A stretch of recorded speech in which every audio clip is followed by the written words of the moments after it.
What happened? You look worried.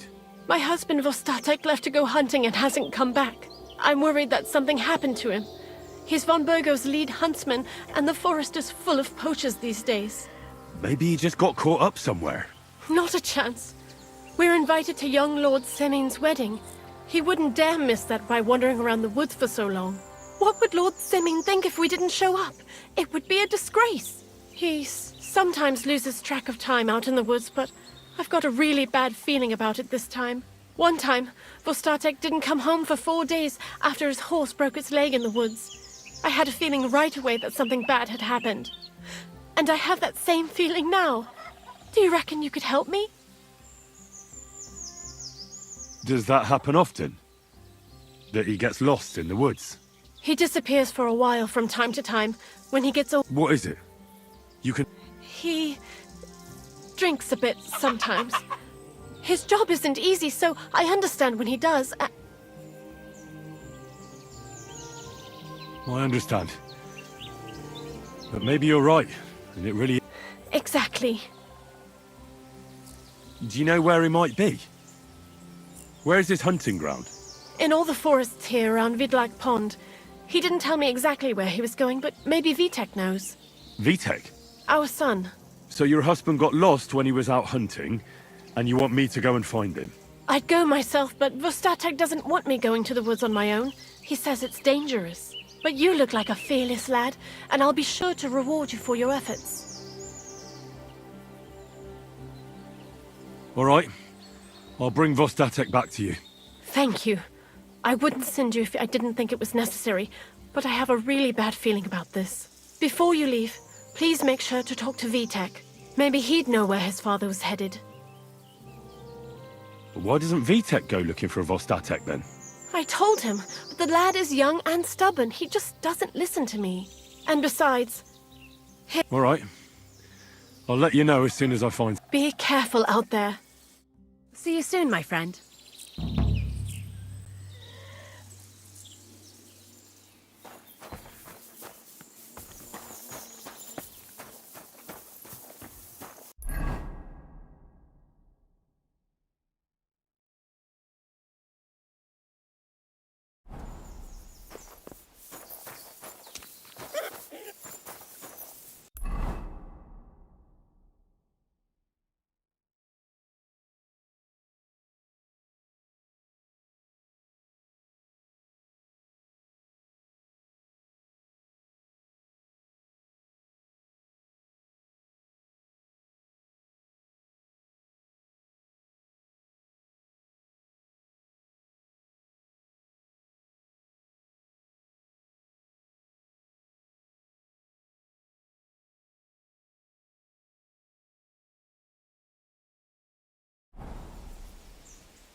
Happens. Just watch where you're going next time.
Praise God.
You shouldn't be walking around by...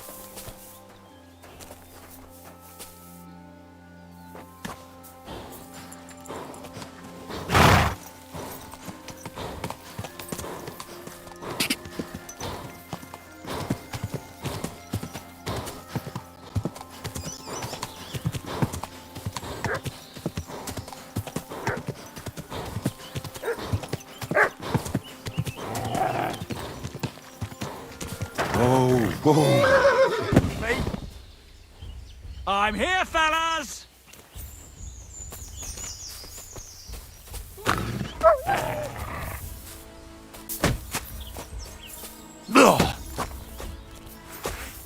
What are you doing?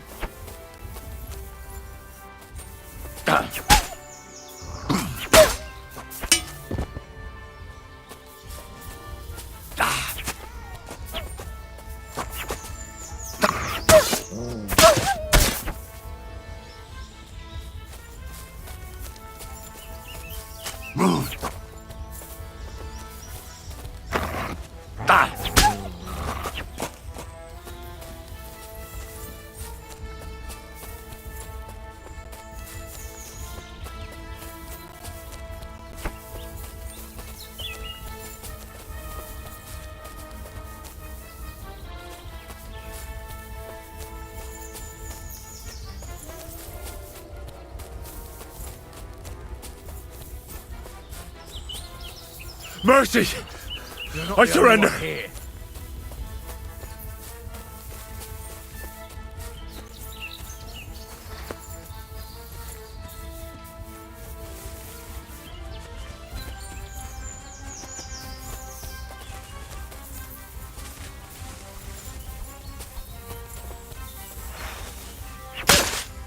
And it's done!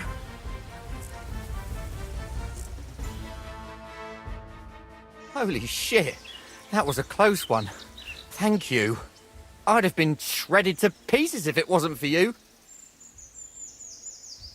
It was nothing, really. The main thing is you're safe. Nothing? No, no. I have to repay you. Here, take it. And thank you again.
Why?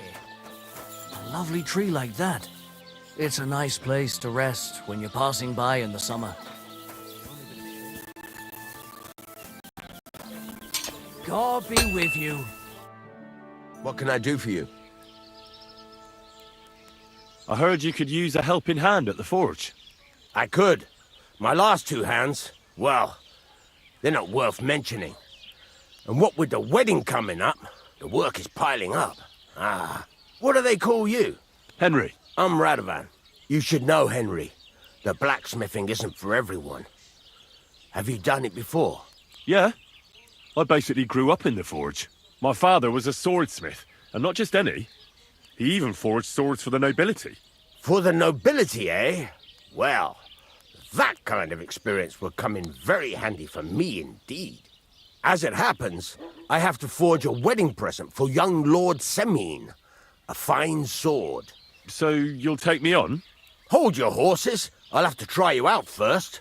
You could forge me a hunting sword as a test, so I can see if you can make a straight blade.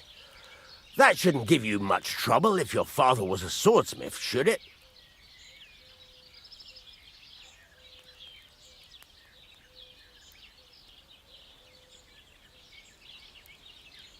Sure thing. I can get started right away. Great. Find some iron and get started then. Iron? You can't make a sword out of butter, but if you don't have your own stuff, you can get everything from the chest in my forge.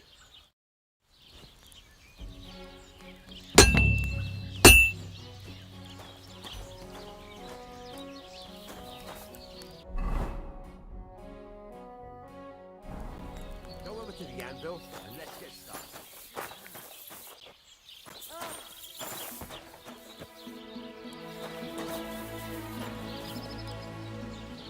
Stop faffing about and get the things from the chest.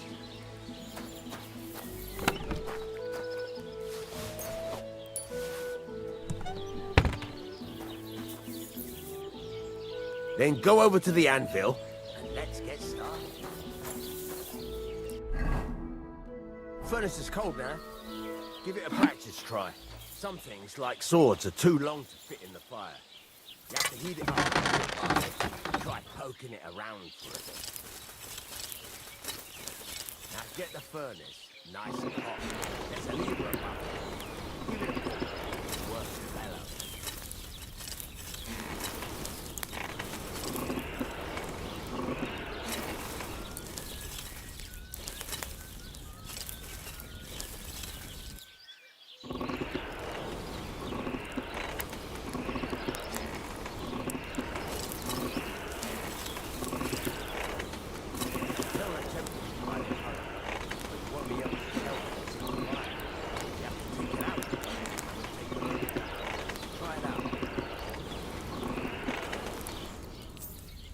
See? That's exactly the straw color we want. You've got talent, lad. Now heat up the whole thing. The whole thing is heated up now. So come over to the anvil.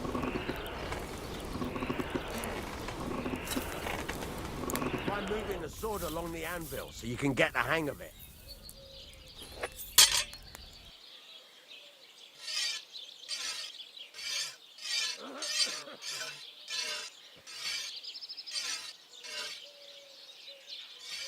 Now take the hammer and try hitting it a few times.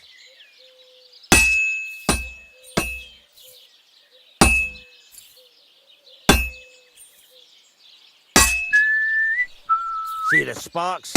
That's the sign of a good strike. The more sparks, the better. Also, you can hammer with different degrees of power. A stronger hit will do more, but it'll tire you out faster. Try giving it a few blows, as hard as you can, so I can see how strong you are.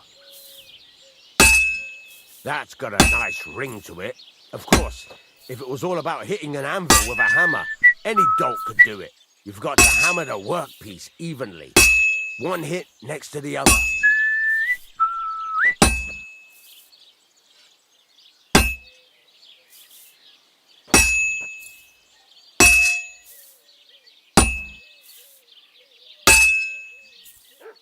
Very nice. You're doing just fine. But when I say evenly, I mean it. A sword has two sides, like a lot of other things, including myself. Turn it over and continue on the other side.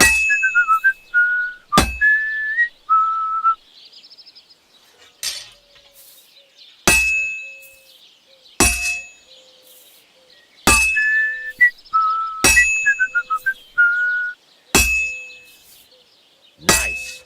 Now try forging it on both sides. The closer it is to being finished, the more it will take on the shape you want. It'll cool off soon anyway.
It's cooled now. You can't do it all in one go. You've got to put it back in the furnace from time to time. Sometimes you've got to go there and back all day. But it's all part of the craft. Now, get back to the forge and heat it all up. Like before.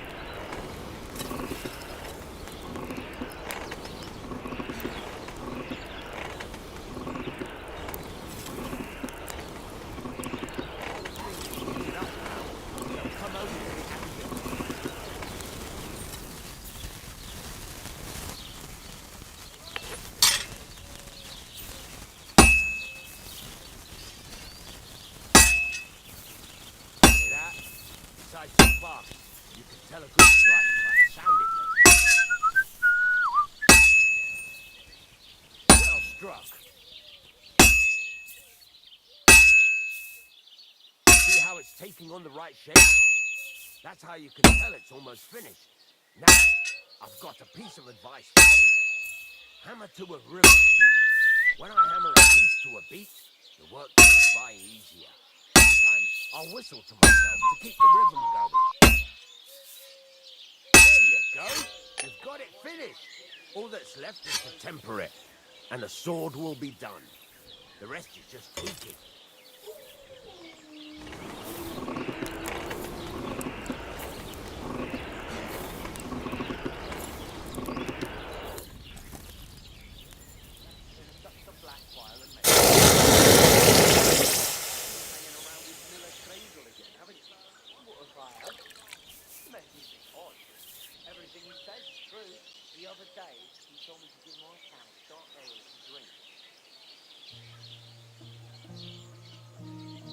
Right. Let's have a look. Very nice work. Your father taught you the trade well.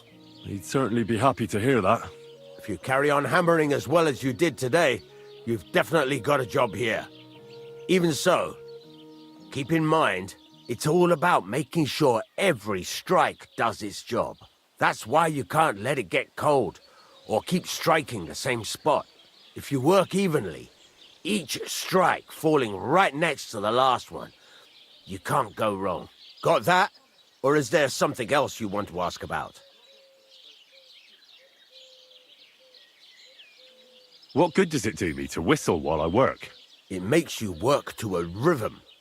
You won't get tired so quickly, and the iron feels it. How do I know a good strike from a bad one? By the sparks that fly up.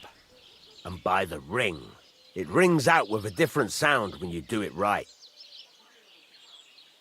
What's the right way to heat up the workpiece? Do it till it turns the color of straw. Ideally, the color should be the same everywhere, if your forging's going to be even. The main thing is, don't work it cold. You just ruin it. But don't overheat it either. As soon as sparks start to fly off it in the furnace, take it out. Why should I forge evenly? If you keep hammering the same spot, you'll never finish it.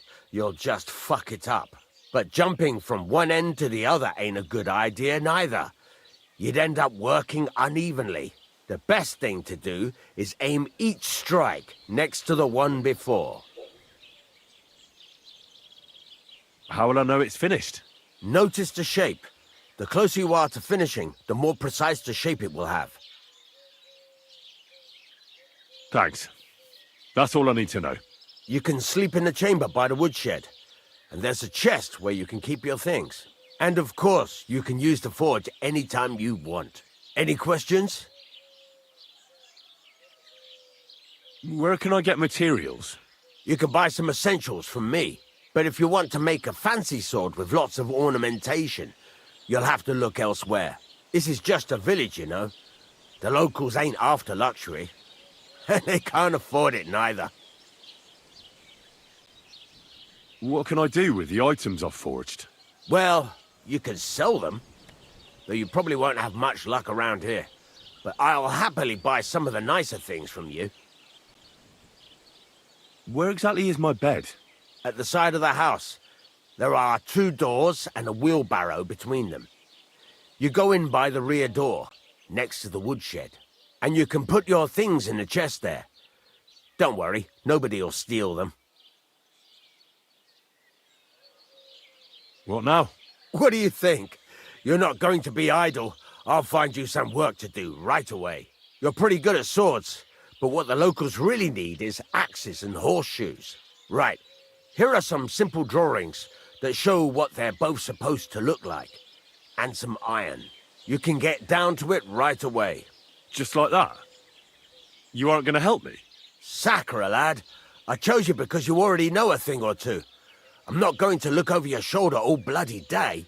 You take care of these smaller jobs. Forge away as long as you're able, and then sell it all. Once you've made some coin and feel like being out in the open again, I'll give you some more interesting work.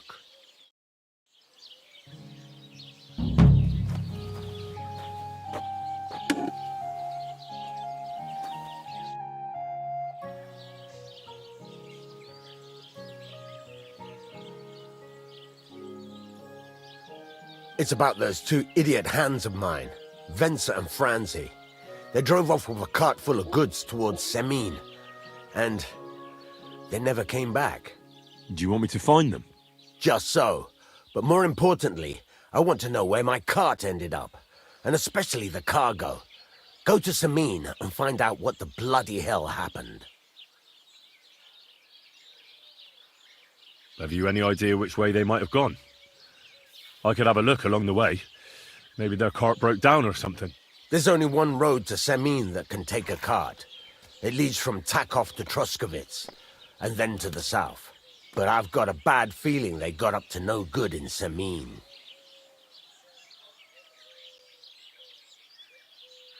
Those two hands of yours, Venser and Franzi, what can you tell me about them? Can't tell you much. They're wandering laborers. I don't think they wanted to stay here with me for long, but these days I can use all the help I can get. Were they suspicious in any way? No, they worked hard. They ain't no slackers. And I can't say that about everyone.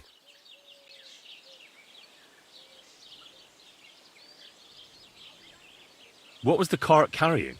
Bugger and bollocks. All sorts of stuff.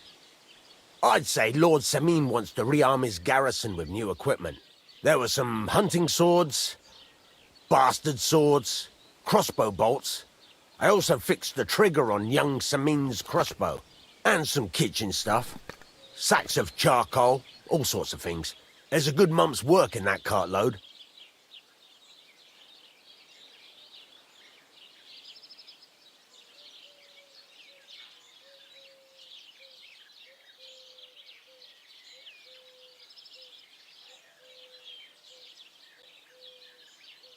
All right, I'll get right on it then. Go ahead. And if you find that pair of fools drunk, kick their asses for me. Gladly. I'll kick some sobriety into them.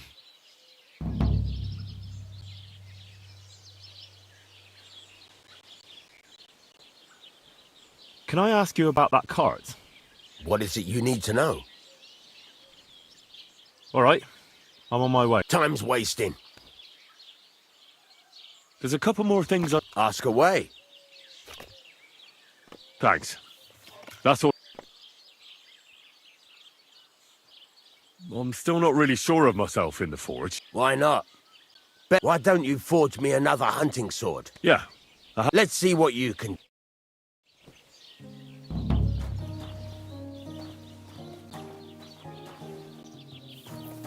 Are you gonna get started then? Furnace is cold now. Give it a practice try.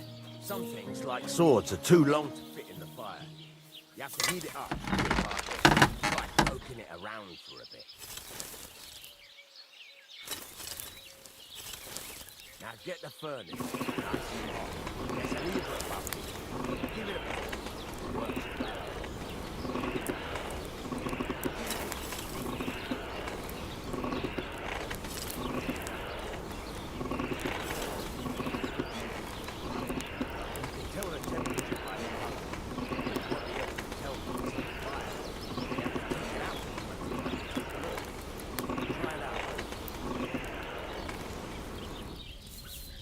See? That's exactly the straw color we want. You've got talent, lad. Now heat up the whole thing. The whole thing is heated up now, so come over to the anvil. Try moving the sword along the anvil so you can get the hang of it.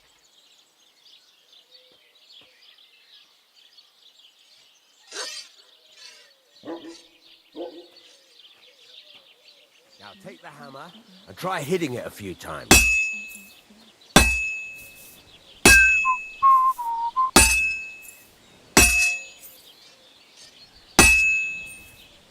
See the sparks? That's the sign of a good strike. The more sparks, the better. Also, you can hammer with different degrees of power. A stronger hit will do more, but it'll tire you out faster.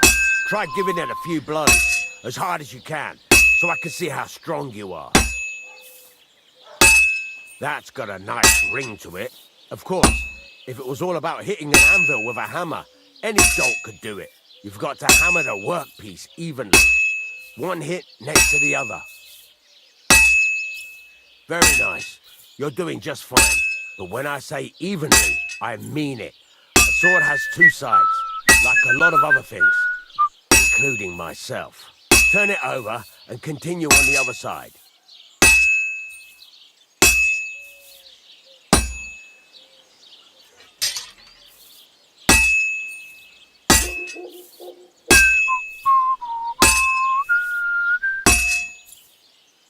Nice. Now try forging it on both sides. The closer it is to being finished, the more it will take on the shape you want. It'll cool off soon anyway.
It's cooled now. You can't do it all in one go. You've got to put it back in the furnace from time to time. Sometimes you've got to go there and back all day.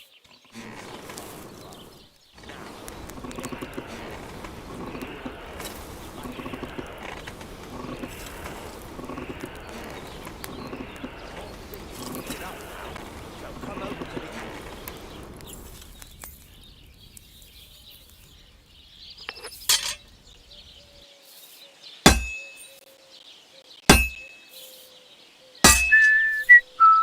sparks are flying nicely. Sparks. That's the stuff. See how it's taking on the right shape? That's how you can tell it's almost finished. Now, I've got a piece of advice for you. Hammer to a ribbon. When I hammer a piece to a beat, the work goes by easier. Sometimes I'll whistle to myself to keep the there you go. You've got it finished. All that's left is to temper it, and the sword will be done. The rest is just tweaking.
That's a fine maypole.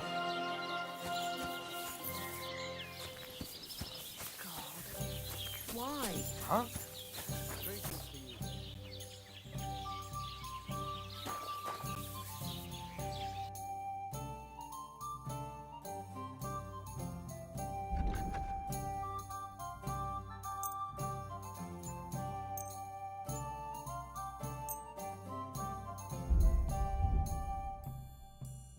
Thank you, and take care.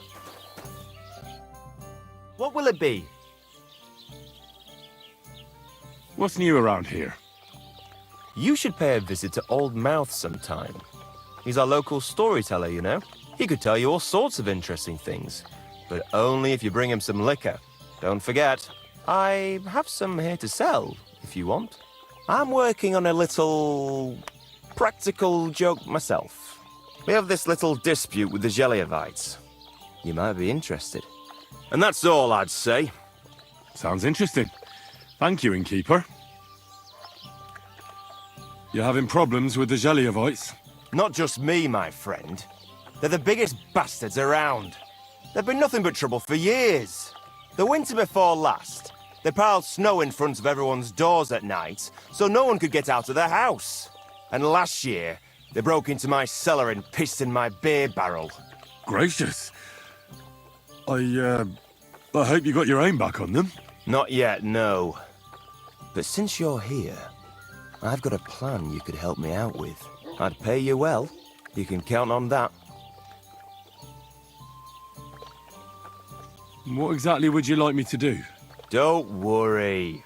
I won't make you do any shoveling or pissing anything. But I'll tell you exactly what I have in mind, only after you promise to help me. I'd hate to reveal my plan, only for you to go off and tell the Geliovites right away. Well, if you've got it all figured out, why don't you do it yourself? Right. And who's going to run the inn in the meantime, eh? Besides, everyone in Gelioff knows us. If someone from here shows up there, they'll get suspicious.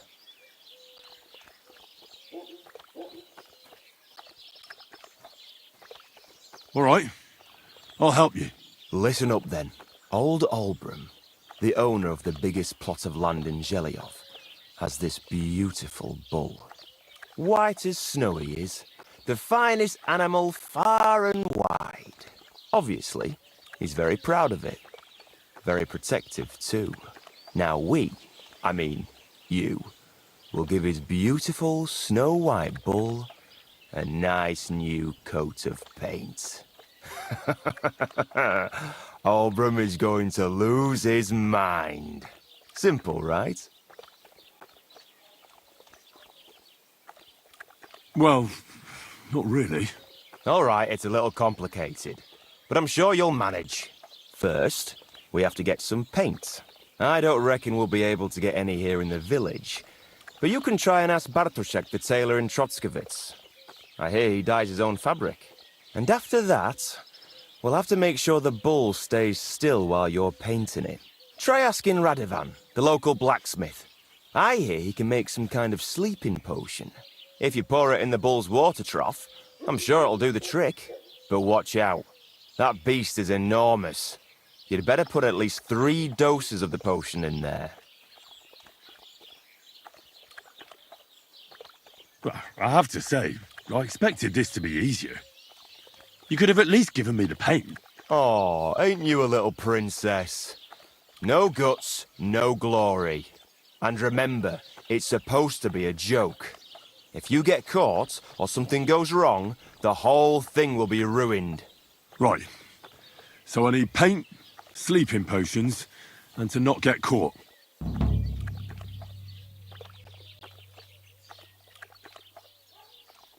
Why do you and the Gelioff lot hate each other so much, anyway? It's their fault. They keep playing tricks on us. Albram's the worst of them all. The nasty old codger. He's always coming up with ways to mess with us. He's the one that stole our pasture. What pasture did they steal from you? The one that stretches from the orchard behind the Takov down to the gamekeeper's lodge. It's been ours since time immemorial, but the Geliovites took it from us. And how did they take it from you? You can't exactly stuff a pasture in your purse and walk away with it. Save the jokes, will you? This is fucking serious. There's a tree down by the gamekeeper's lodge that marks the edge of our land. My father, God rest his soul, was there when they agreed on it. He got a proper ass kicking so he'd remember it, and remember it he did. But then fucking Olbram came along, claiming it was the other way round, and that pasture belonged to Zhelyav. Well, can't you all just reach some kind of agreement? Do you think we haven't tried? But there's no talking to the Zhelyavites. Year after year we meet in that pasture. I tell it like it was, but Olbram always starts spewing his lies. Then we end up arguing until the sun sets. And when the Zhelyavites are at wit's end, they come at us, and nothing ever gets solved. We managed to convince them to at least give us back half the pasture. But I know the whole bloody thing belongs to us. We can't just leave things like this.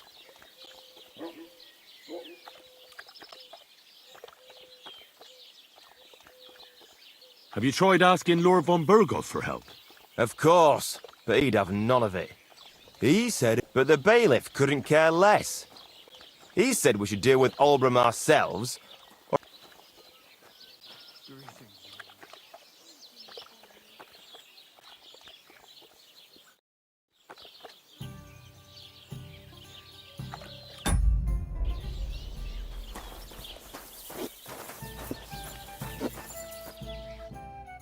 Good day to you. What do you have for sale?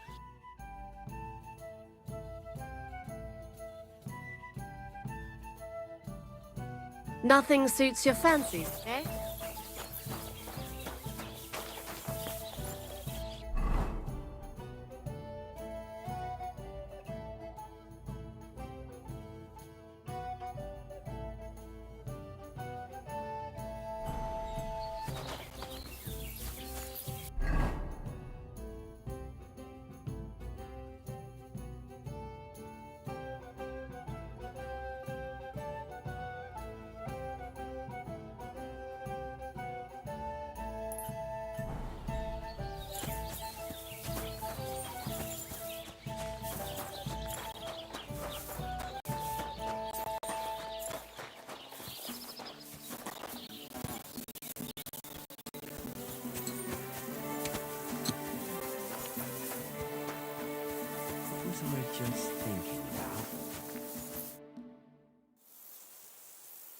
People call you the Mouth, right? They say you tell all sorts of stories. I'm no mouth to you. My name is Dunyik. Got that? What do people call you then? Bughead? Arseface? I'm sorry, Stenyak. I'm Henry. Pleased to meet you. But you were right about the stories. I could tell you stories so sad they'd make the devil cry. Or would you prefer something so scary it'll make the hairs on your ass turn white? But it's a lot of hard work for me. Now, if you had something to drink or a couple of groschen, that might help loosen my tongue.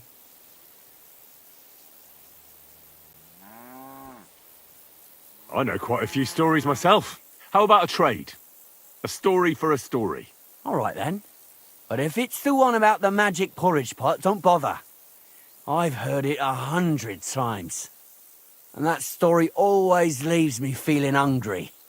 I know a romantic tale about a knight, his lady love, and 3 impossible tasks he had to undertake to win her heart.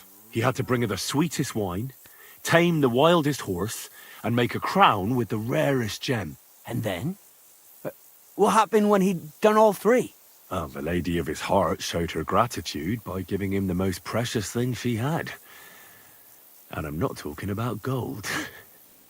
Oh, a raunchy ending. That'll be popular with the lads round here. If I were you, I'd make it longer. To last a whole evening. Add a wicked stepmother, that sort of thing. It'll be a hit. And now, I'll tell you a tale in return. So what kind of story would you like to hear? I like stories that can teach me something. Stories with a moral. Haven't you heard enough of those in church? But it's not a problem. I have just the tale for you. And it's not one you'll hear from any priest. So, once upon a time, there lived in these very lands 2 brothers. The older was called Kuba, the younger, Matthias. They were both woodcutters, like their father and his father before him. One day, at the height of summer, they were working in the woods. The air was as hot as a furnace, so Matthias went to a nearby pond to cool himself. But as he was leaning over the cold water, there was a loud splash. His axe had got loose from his belt. In haste, he began to search the muddy bed of the pond, and his hands soon touched something hard and heavy. He pulled it out and could not believe his eyes. He pulled out an axe. Yes, but not his old one. It was an axe made of pure silver. Good God. I'd grab that without a second thought. Maybe you would, but Matthias would never. He was an honest man, and with a big swing he threw the silver axe back. He searched the pond again, and this time he pulled out his own axe. Nothing but dull iron and old wood.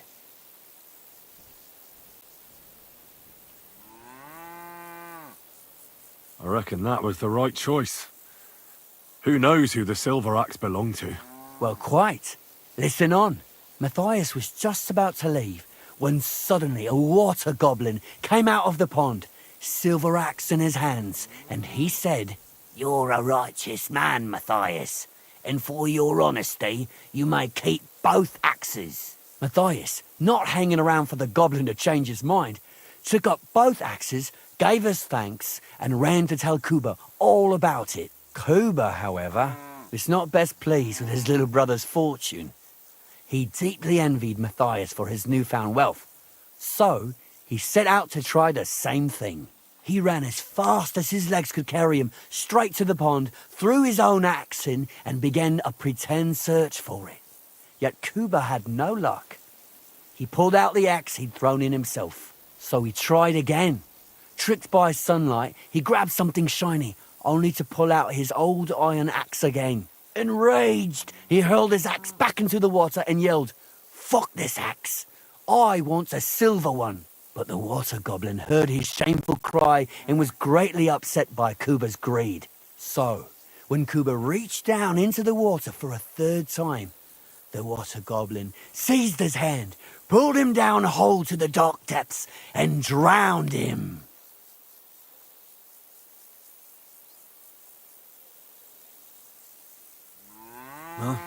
All was as it should have been. It was Kuba's fault. I don't think so. It seems Matthias didn't either. He went to the water goblin and begged for his brother's body so he could take him home and bury him. But the path back from the pond led over a steep hill, and carrying the weight of the waterlogged body exhausted Matthias. He stopped to rest by an old oak tree, and he used a silver axe to cut off a branch that would serve as a walking stick. But it wasn't enough. Somehow, it was still getting harder to continue up the hill. Then Matthias realized it wasn't his brother's body that was weighing him down. It was the silver axe. The axe was the cause of all this trouble. So he started bashing the silver axe against a big stone with all his might, trying to destroy it. Yet no matter what, he couldn't even make a dent. With the last of his strength, Matthias climbed to the top of the hill. He knew he could go no further, so he found a pretty spot with a view over the valley and dug his brother a grave. There, he buried both his brother and the silver axe that had brought such pain upon them. His final act was to stick the oak branch in the ground by the grave. But lo and behold, the branch grew green leaves and became a tree. The locals have had no dealings with the water goblin since then, but some have had the bad luck to bump into him. And when you walk by the pier, where it all happened, you can still hear his chuckling. That was a very nice story. Story? What story? It's the truth. But why hasn't anyone gone looking for the axe then? Because it brings misfortune. Didn't you listen to me at all? Look for yourself if you wish. Rock Tower Pond isn't far from here. The Water Goblin's Pier is somewhere among the reeds. But leave me out of it. I'm fine here with my drink. See you later.